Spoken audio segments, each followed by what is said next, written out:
புரட்சி தலைவர் எம்ஜிஆர் அவர்களின் மறைவிற்கு பின்னர் கழகம் இரண்டாக பிளவுபட்ட போது எனது தலைமையை ஏற்று சேவல் சின்னத்தில் போட்டியிட்டு எடப்பாடி சட்டமன்ற தொகுதியிலிருந்து 1989 ஆண்டு தமிழ்நாடு சட்டமன்ற பேரவைக்கு தேர்ந்தெடுக்கப்பட்டவர் அன்பு சகோதரர் திரு பழனிசாமி.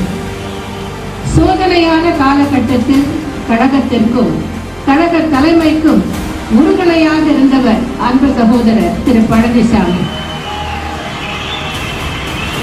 1996 ஆண்டு தேர்தலில் தோல்விக்கு பின்னர் கட்சியை உடைக்க ஒரு சில துரோகிகள் முயன்ற போது கழக தொண்டர்களின் வீடுகளுக்கு சென்று கட்சி கட்டுப்பாட்டை காப்பாற்ற வேண்டும் என்றும் கட்சி தலைமைக்கு உறுதுணையாக இருக்க வேண்டும் என்றும் வீடு வீடாக சென்று எடுத்து கூறியவர் அன்பு சகோதரர் திரு பழனிசாமி அவர்கள்.